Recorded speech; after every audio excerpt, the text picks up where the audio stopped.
Assalamualaikum warahmatullahi wabarakatuh. Perkenalkan, nama saya Linda Fitri Susanti, NIM 10011382025 dari kelas Ilmu Kesehatan Masyarakat B. Di sini saya akan menjelaskan tentang analisis risiko bahaya di permukiman lahan basah. Di sini saya akan menjelaskan tentang yang pertama, analisis risiko, yang kedua, tahapan analisis risiko, yang ketiga, lahan basah, dan yang keempat, risiko bahaya lahan basah. Selanjutnya, apa sih analisis risiko itu? Risiko sendiri adalah peluang atau kemungkinan hazard yang menjadi nyata. Sedangkan untuk analisis risiko adalah suatu metode analisis yang meliputi faktor penilaian, karakteristik, komunikasi, manajemen, dan kebijakan yang berkaitan dengan risiko tersebut.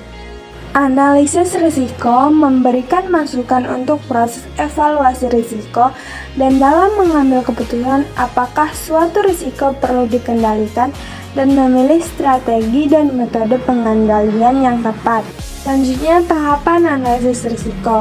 Tahap yang pertama, identifikasi hazard. Tahap yang kedua, proyeksi risiko. Tahap yang ketiga, penilaian risiko. Dan tahap yang keempat, manajemen risiko. Ya, kita masuk ke dalam pembahasan lahan basah. Lahan basah mencakup suatu rentan luas habitat pedalaman, pantai, dan maring yang memiliki sejumlah tapakan sama.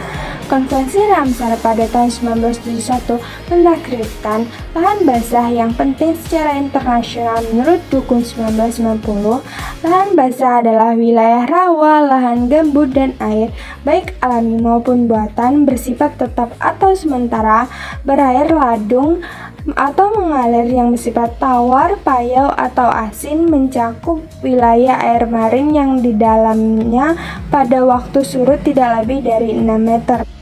Jenis lahan basah. Yang pertama, lahan basah alami, dan yang kedua, lahan basah buatan. Lahan basah alami terdiri dari rawa-rawa air tawar, hutan bakau atau mangrove, rawa gambut, hutan gambut, paya-paya atau iparan atau tepian sungai. Sedangkan untuk lahan basah buatan terdiri dari waduk, sawah, saluran irigasi, dan kolam. Risiko bahaya lahan basah. Hutan rawa gambut merupakan salah satu tipe lahan basah yang paling terancam dengan tekanan dari berbagai aktivitas manusia. Kemarau panjang yang terjadi hampir setahun telah menyebabkan lahan rawa gambut terbakar akibat kesalahan manusia dan menyebabkan bencana kabut asap yang menyebabkan banyak kerugian dari berbagai sektor.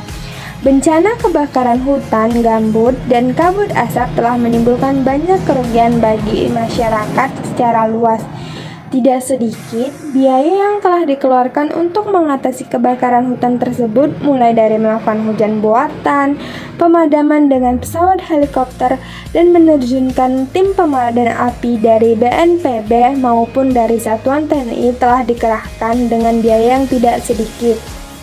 Penanggulangan risiko bencana. Sebagai upaya untuk mengurangi risiko bencana di tengah meningkatnya perubahan iklim dan semakin terdegradasinya lingkungan, Birdlife International Indonesia saat ini tengah menerapkan sebuah pendekatan inovatif untuk mengurangi risiko bencana dan meningkatkan kesehatan masyarakat rentan bencana yang dikenal dengan pendekatan Integrated Risk Management atau pengelolaan risiko terpadu. IRM merupakan pendekatan yang memadukan pengurangan risiko bencana atau PRB, adaptasi perubahan iklim atau API, serta manajemen dan restorasi ekosistem atau MRS secara bersamaan. Sekian dari saya, semoga ilmunya bermanfaat. Saya ucapkan terima kasih.